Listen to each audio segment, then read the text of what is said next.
Hi everyone, Andy Muir, Coach Logic co-founder here. Just quickly want to introduce the upcoming webinar. Really lucky to have Gary Curneen, who's assistant coach at the Chicago Red Stars, has given up some of his time to take us through how Coach Logic has supported him and the other sort of coaching team and the players to develop and have a pretty successful season where they just came up short and got to the semi-finals in the National Women's Soccer League out in America. So a really interesting insight into the level of detail that goes into preparing the team for their obviously their weekly performances. Following that, there's also an interview I did with Gary, which really interesting to find out Gary's journey over the last year. Up until last year, Gary had been a head coach within the college game in America. He's now obviously taken his first step into the professional game, so really interested to hear about the different challenges he faced, the learnings that he had, how different it was from how he worked with the coaches and the demands that the players placed on him, and I guess some insight into if he was to go back into that college environment, having had his first of many years experience in the professional game, how that advice might change to aspiring players and aspiring coaches. So really interesting stuff, sure, and I'm sure you'll enjoy it. And if you want to get in touch with Gary, he'll give you some details on that. You can get in touch with him directly. If you want to reach out to us at Coach Logic, then you can catch us on the social channels of Facebook, Instagram, and Twitter. Just simply at Coach Logic.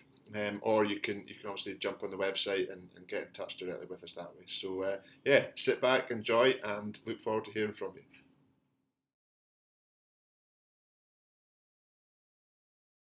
Hello, thanks for joining me for the Coach Logic webinar. My name is Gary Curneen, so I'm going to take you through about 20-25 minutes about how we used Coach Logic software and program with the Chicago Red Stars of the NWSL this past season.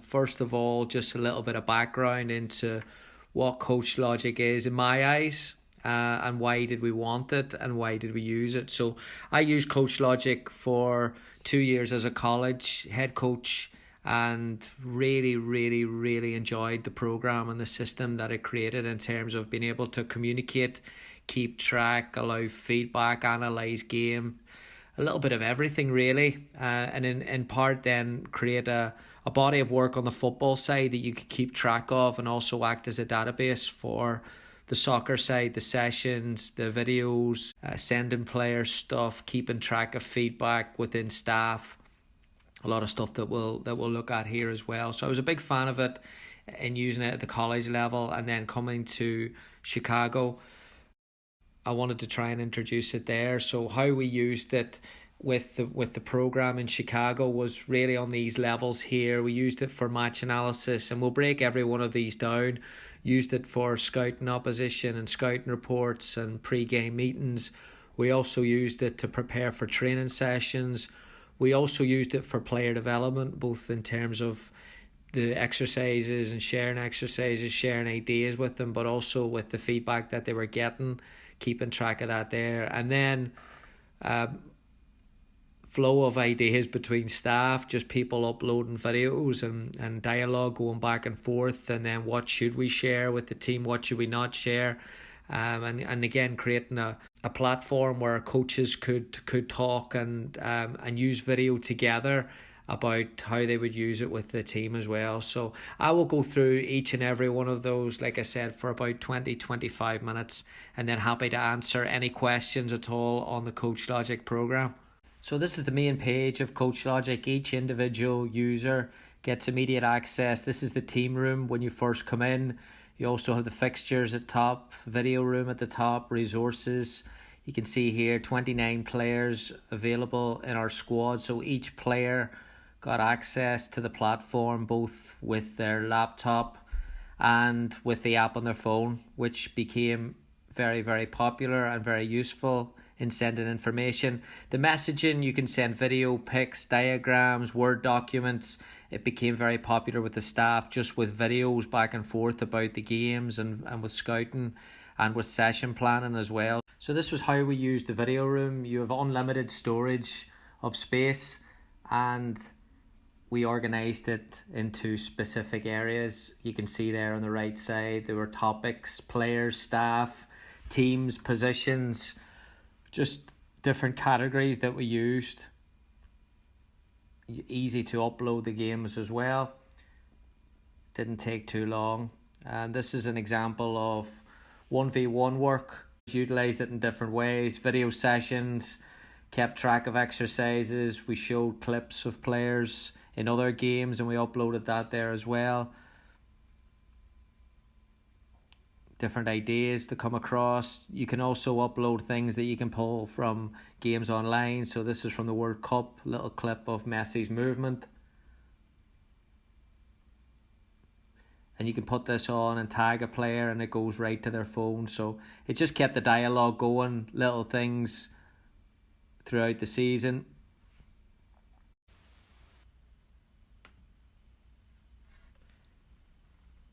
And then this was how we used it in the pre-season period for tactical preparation, trying to communicate the aims and objectives with how we were going to play and building the tactical system and looking at the training sessions and then looking at putting that all together. So again, this would be either work we did before the sessions or in the warm-up or after the sessions, and just positional specific work, sharing that with the players before the training sessions. And I'll show you a little clip of how we progressed that to using the opposition as well, and then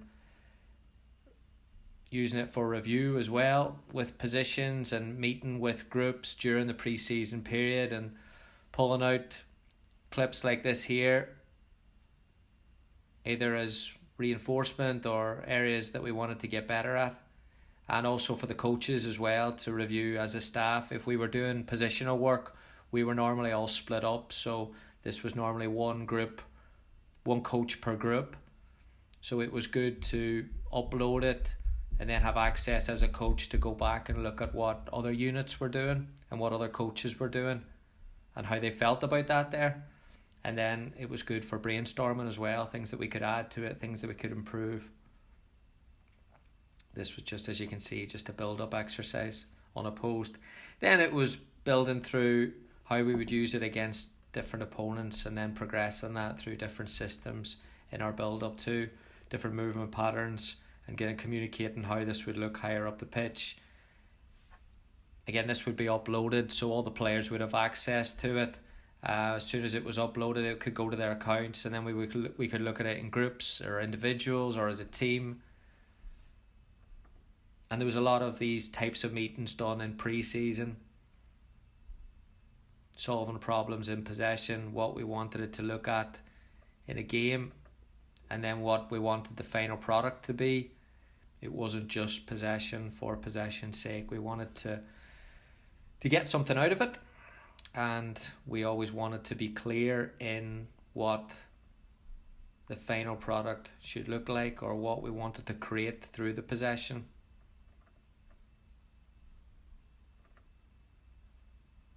And then showing that there again, showing that at different times, and then in the sessions, then progressing that work, unopposed work, to little sessions like these, and then using this here in our pre-season preparation. Again, this would be uploaded afterwards. We could take a look at it. We could review it as a staff.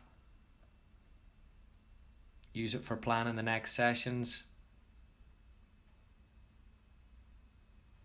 Use it for individual reviews as well as a staff.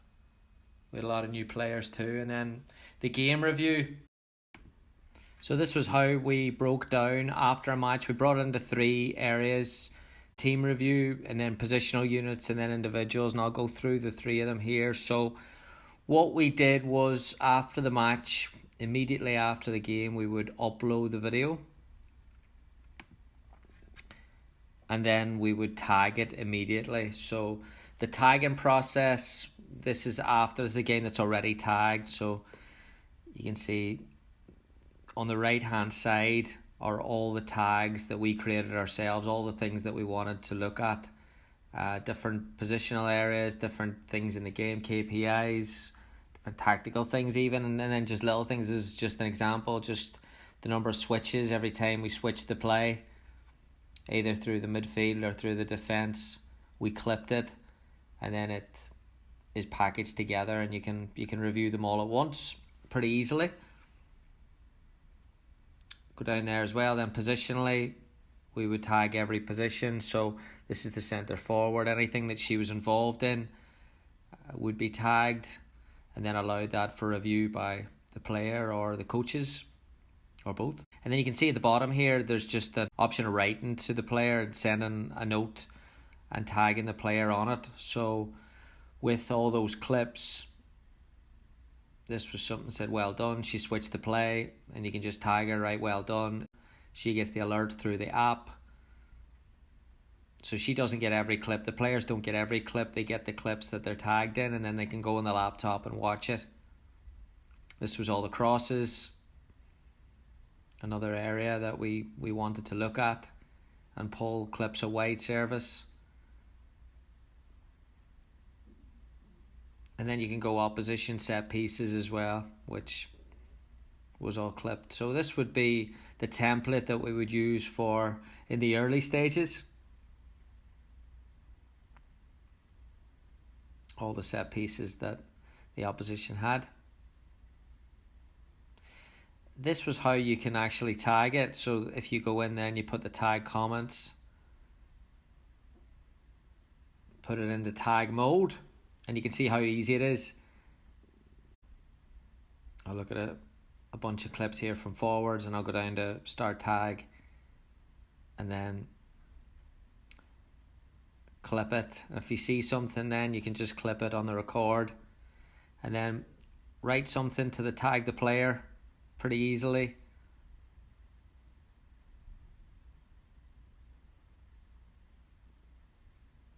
Even something simple, and you send it to them and they get the alert with the video clip, however long the clip is, 6-7 seconds, and then you can filter that there through to whatever area you want it to.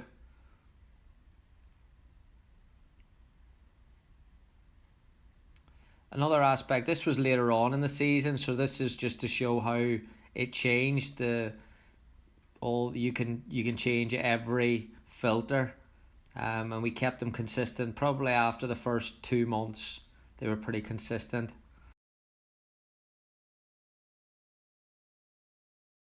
You don't have to watch all the games with the filters all over the place.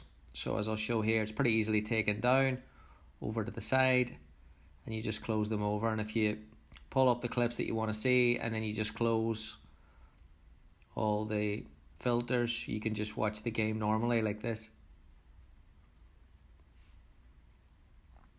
So pretty easily.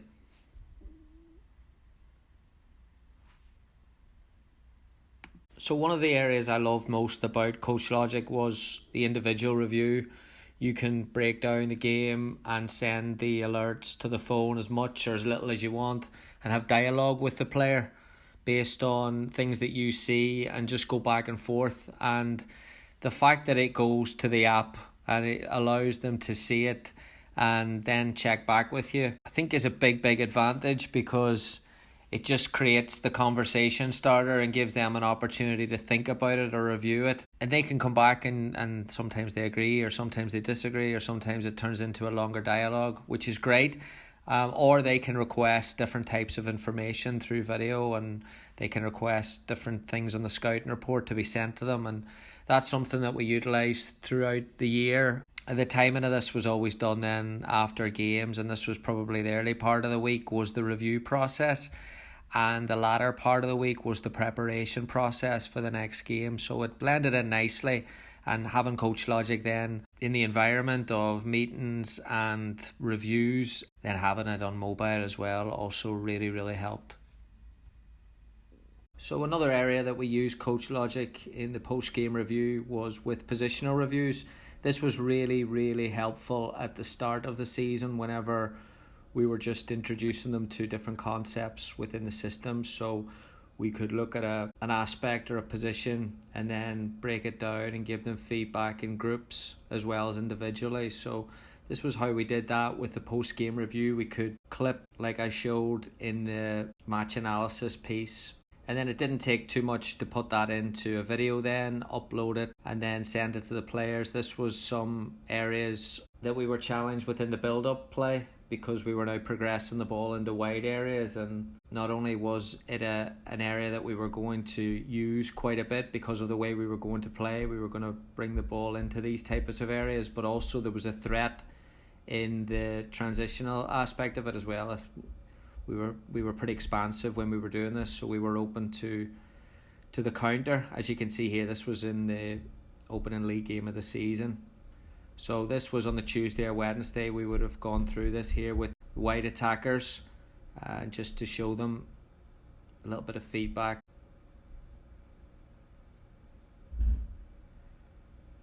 And different areas that it worked and different areas that it wasn't so effective. And as you can see then again, what it opens up if we do turn the ball over in there, what it opens up to the opposition.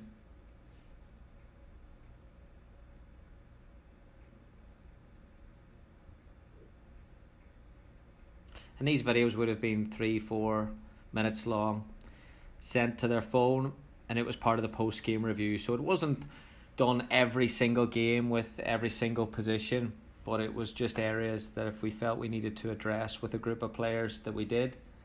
It was also pretty efficient that it could go to their phones, and it was a nice way to go into a meeting. We would send this out before the initial meeting after the game, so it was good to go into a meeting with players prepared, knowing what you were going to discuss, and then if they had any questions or talking points, it could be more of a dialogue. And then after the meetings, the positional meetings or the follow-up meetings with individual players, we would then publish the video on Coach Logic for the team to see. And I think that's important as well when you're doing positional reviews and you're looking at positional work. I think it's important for the whole team and the whole staff to see what you're doing as well, and what key areas that other groups are working on as well. If it is going to be a system, everyone has to have a certain amount of knowledge about what's going on collectively in other areas as well. So this really helped in Coach Logic to communicate that there, not just to those specific players or specific positions, but also to everyone in the team. So this was how we dealt with scouting reports and opposition analysis in Coach Logic throughout the season. We would upload it. We wouldn't publish it initially until the staff reviewed it and we put our plan together for training, but this was the way it was broken down. Craig Harrington headed this up, and the games that they'd already played, 5 games, the opposition, key players that we'd look at, put some of the Opta stats in as well. We would try and correlate it with their game model as well. Strengths, weaknesses in possession, strengths, weaknesses out of possession, transitional moments, and then set pieces as well. So I'm not going to show the whole report here, but this would be the way it would normally be, about 5 to 10 minutes long, and just clips like this here uploaded for the players. And then once that was given the green light by the staff, and after we worked through the training plan and made sure everyone was on board with everything, then we showed it to the players, and then we uploaded it to Coach Logic. They had access to go and review it. Probably the biggest piece, the most helpful piece, was set pieces. Once we could upload those were the ones that were always reviewed up until an hour, 2 hours before the game. Players could get on their phones and still look at set pieces. If there was 1 or 2 that we found late after we showed the video, we could always upload it as well. So it really helped throughout the season in terms of just adding this here. And then once you play the same opponent time and time again, you can obviously change those scouting reports towards looking at what you did against them and putting in plans like that there. So that's what I'll show now in terms of how we use the scouting reports to plan training sessions as the season progressed. The objective of the meeting before practice would be to inform players what we're doing in this session and why we're doing it. So this would be how we would prepare for a team coming up on the Saturday, and basically 2 aspects of it: what they're going to look like out of possession. As you can see here, it's a medium block with 1 forward up, and we've got to try and break that block. And then the second thing is, how do we exploit that? And specifically getting our midfielders behind their front line of pressure and getting them involved in the game and in the build-up. So this would be an example of the session objectives, finding a way to advance the ball against the first block and breaking the first line of pressure. So we wouldn't go too deep into that there. We would just explain to them then that's going to be the specific objective, and then there's the what is going to be how we're going to do that offensively, what happens if it does work, and then what happens if we lose it as well. So putting as many possibilities in place for the training session and painting as many pictures that might happen in the game. Usually 3 or 4 parts to the session, so this would be first part after they do their movement prep and the physical stuff. They would get into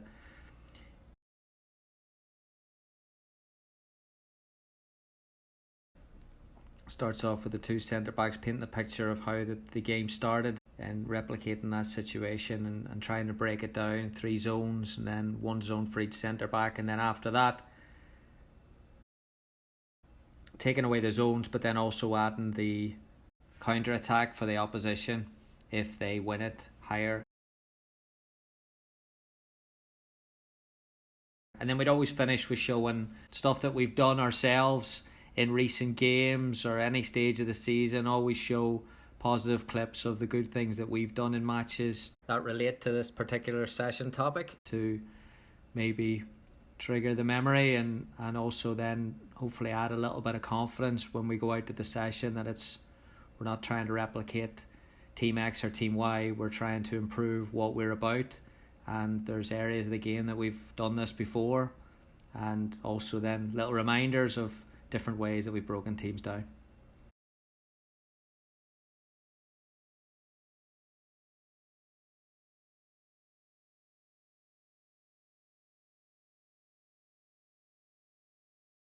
And then we'd finish off with logistics, the times, exact times of what we're going to do what, and then the teams for all 3 areas, so there's no standing around and there's no organisation out on the practice field. And then the last part would be schedule.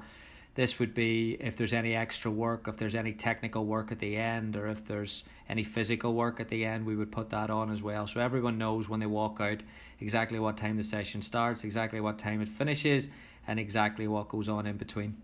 So this would be uploaded to Coach Logic every morning and then facilitated through the meeting in Coach Logic, and then giving players, then making that public for all the players to go back and have a look at if they wanted to follow up and take a look at the clips again. If we had any dialogue out on the training field with players about any of the exercises or about what we were trying to do, we would allow them to revisit it and maybe then continue the conversation the next day. And it would also act then as a reference point for the staff for our preparation for the Saturday game, both in terms of opposition analysis and how we prepare the week, but also in terms of how we have structured everything and what we have covered and on a Friday just before a game, giving us a chance to look at specifically who does what and how we've communicated X, Y or Z with the team, and just allowing us to keep a track of the work that we've done throughout the week and it in the lead up to the game, making it easier. So allowing it for players to go and revisit, and then also for staff to revisit, and then just keeping everything we've done on record as well throughout the week and throughout the season. So that's it. Thanks for watching. If you have any questions at all, feel free to reach out. Gary at modernsoccercoach.com. Happy to answer anything about Coach Logic or answer any questions about how we used it specifically, anything that you wanted me to elaborate on in the past 20 minutes. I'm a big fan of it. I've used it for, like I said at the start, I've used it for a few years now, and the feedback from our players and our staff at Chicago was really good. I think it helped us formalise certain things that we were doing with our sessions, with our structure, with our feedback to the players, with our match analysis, and then with our scouting as well. So I think it helped in a number of areas to communicate different things in the program, but for a tool to communicate the soccer aspect throughout. That's what I love about it. So yeah, happy to answer any questions and happy to give you any more information if you like. Feel free to reach out.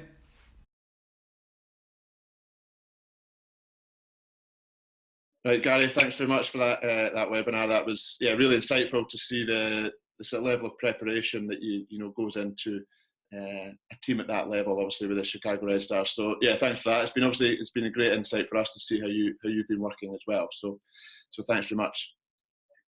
So yeah, just like to take a little bit of time to ask a few questions, really just some general stuff about how you found your first season, I guess in professional soccer or football, depending on which side of the pond you're on watching this. So yeah, it'd just be great to know, like, well, first and foremost, you know, how much have you enjoyed yourself this season? Yeah, really enjoyed it. Enjoyed it's different. Obviously, I from playing in college and having that experience as a player and a coach, the college game, you're conditioned to that almost condensement of 3 month season, two games a week. Coming in then and preparing in a completely different way with a completely different set of players, not just in terms of ability, but also age groups as well. That was new, and then a new staff, and then a bigger staff, and then the dynamics. Then even tactically, the game's different because the college game's very transitional, and those 4 moments of the game are more probably clearly defined at the pro level. And then the time that you have to prepare and the time that you have to review. And that's the area of the game as a coach that I've always enjoyed. And it was probably the most frustrating aspect of it in the college game was I felt that there wasn't enough on the review side. You just weren't able to do it. You would get back from the Sunday game at 10, 11 o'clock at night. Everyone's exhausted. And then you take your day off on Monday. And when they come back on Tuesday, you're preparing. So you nearly miss the review segment of getting better. And at this level with 1 game a week, and the time you have with the players is more. And I really enjoy then, like I said in the webinar, delivering that there to individuals, and then having follow-ups where they're not running off to class in 20 minutes, and that you can spend that time aspect. I suppose that's what I'm saying, the area of having just a little bit more time and to do reviews or to do preparation or to meet as staffs, and having a little bit more aspect of the soccer side of things with those reviews. I had a blast. So yeah, for the 7 months went so fast, but it was great. I really enjoyed it.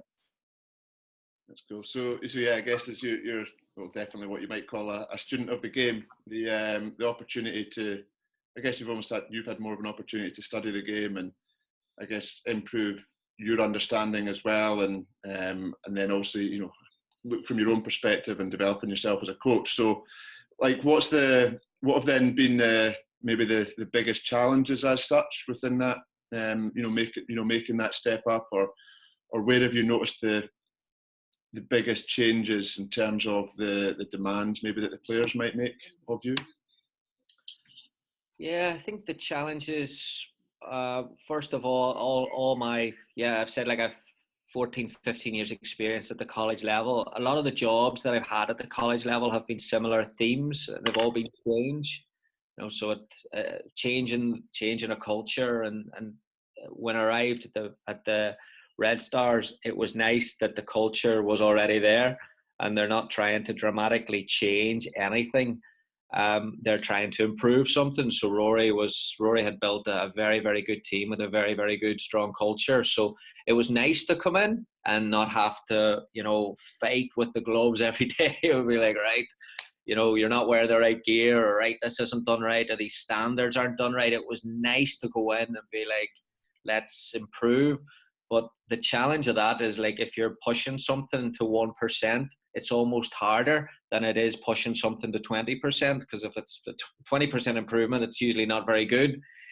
But when it's 1% improvement, then it's the detail, and then it's trying to sell the detail. And that's the challenge then with the player, is that they're a astounding level of awareness of themselves and the game and where they stand in both. And when you're trying to, you just can't come in with an idea and say, this is great, do this, because they're quite naturally pretty skeptical about it. So the challenge is probably having to, again, same thing at every level, sell your ideas or sell your vision, And whereas the college game, it's time sensitive, whereas you've got 2 weeks of pre-season.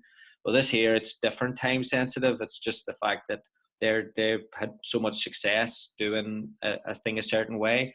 And so I think the learning point for me was that I learned so much from the players, and I learned a lot from the staff. But probably the biggest theme that I learned was flexibility in your thinking. And sometimes as a coach and a head coach, I found that I was conditioned to do things, because I believed it was the right way. But then, a player might come up to you and say, well, why would you do that there? And you're like, yeah, maybe you're right. Maybe that's just nonsense that I was doing. So there was a fair bit of that there as well. And then the pressure of professional sports, I enjoyed that aspect as well. And it also challenges you. That time sensitive isn't time. It's now, or sorry, that, the game on Saturday at the college level or Friday, you might, you're trying to prepare for it and you're cramming in everything, but you might not win that game. It's not the end of the world, but at this level, you've got more time to prepare, but the pressure is great. You've got those players on a Saturday, and it's on national TV. It's a pretty big deal, and you want to get those decisions right. So I suppose, yeah, I'd like to think the biggest learning for me as a coach was the communication and that flexibility, but mostly it was just being adaptable and trying to get in the detail. And I loved that part of it. Yeah, okay, cool. So I guess then from your, as a coach, you've been challenged there. It's an interesting point you make there, being challenged by the players. Like, how much sort of vulnerability, if you like, did you feel comfortable showing in that environment around about the, if you don't necessarily have all the answers at any given time? Like, how is that? How do you kind of deal with that sort of situation, or is that just, does it fit in? Just part of the good culture at the Red Stars, or how does that kind of all sort of work out? Yeah, great question. I mean, I would advise coaches that there's nothing wrong with saying that you don't know the answer to something, and I think humility is a tool that draws people towards you rather than say they don't know. So I think the level of awareness of the player as well, they might be asking you something that you just don't know the system that they're used to doing it. And you can explain that to them and say, like, right, well, there's different ways to doing a lot of things in the game. And you have to learn, and I had to learn also to be adaptable to what they were doing. So yeah, when it came around, I wanted to be, I suppose, my overall view of myself, I wanted to be really humble, and I wanted to come in and not come in as, a guy that's trying to change things and a guy that thinks he knows everything, and you just don't want to be that person in general anyway. So I think when you have an opportunity to be humble, and maybe you're not as confident on the answer as you would like to be, then I think that's an opportunity to be like, right, I can get points of humility here, and I can get a bit of draw in here. And I think that's what, like Craig Harrington, one of the assistant coaches, we talk a lot about personality traits of players, and I love like reading about the game and looking at different cultures, and I would come in with like, what, Craig, I read this and this was great, and he would just shrug and be like, yeah, they're successful because they're good people. And it made me think, like, this was like 3 times a week we'd have the good people conversation, and he was like, because he worked at different level, and he'd worked at the professional level before, and he was like, that's why good people do well. And I think as time went on, I started to see that was a characteristic that good people like. They like humility, they like humor, they like people taking like support and empathy, and they appreciate that there. And I think when you have opportunities to do that there, then as coaches, we shouldn't be looking at it as a threat. And maybe that's experience for me, Andy. Like would I have said that at 25, 26 when a college player went up to me and asked me something that I didn't know? I probably would have blagged the answer somehow as well. So maybe it's just getting a little bit older, but that was definitely a learning part for me. That's cool. It sounds like you knew what my next question was going to be, because I guess it was that you obviously, it's quite a big step up, as you've alluded to earlier, for those kind of, I guess, aspiring coaches or players, whether they're at the, coming directly from the college to the pro level, or whatever it is, their step up to the the sort of pro level might be. Like, I don't know, if you were to go back to your college team as such, what would be the sort of key advice you might sort of have now that you maybe didn't have, this time a year ago, that you could give to those players to give them the best chance of succeeding? And I guess if and applying that to a sort of coach as well, if you could. Yeah, the two areas then. So as a player, I would say the thing that that you've got to be, obviously, there's no weakness in these players when you look at their player profiles. There's no glaring. They've got the physical, the technical, the tactical, and the mental. I mean, they're so mentally strong, and I think that's where they're used to dealing with adversity, and they're used to, because most of them came through the college system, they're used to dealing with, I suppose, then the physical resilience as well.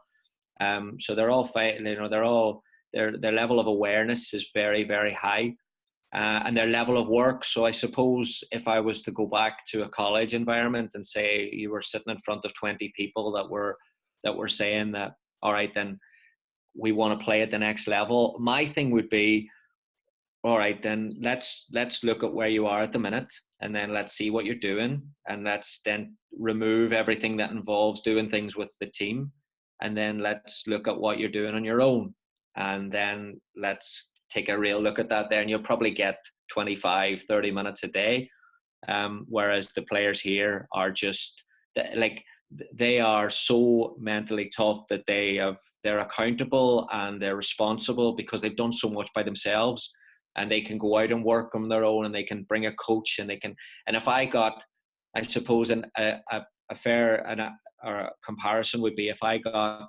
if you get a point for every time a player asks you to do an extra session with you at the professional level, you'd have a fair few points. If that was the college level, and I did it 14, 15 years, now granted at different levels, though it didn't happen a lot, so the players, their drive, their consistency, their ability to know what they want and go after it is so high. So and I like to think that sends a really good message, in that it gives you the opportunity. Like, it's a decision they make every day. It's a decision that they get up in the morning and they know what they want. And I think, like, I always look at it, like, there's so much now psychology information online, and everyone's saying, like, find your why and find your why. And I think that's only a small part of it. Like, everyone wants why. I want to be happy. I want to be successful. But, like, find your what as well. Like, what are you going to do about that there? And what are you going to do consistently about there?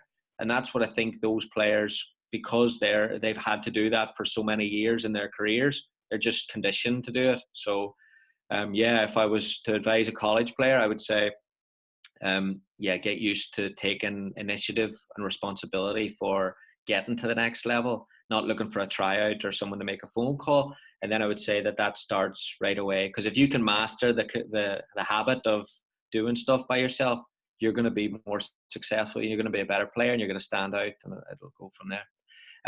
As a coach, I think that adaptability or that flexibility piece is really important. And I don't think that's just, like, I don't think it's good enough, Andy, to go in and say, I'm open-minded to change.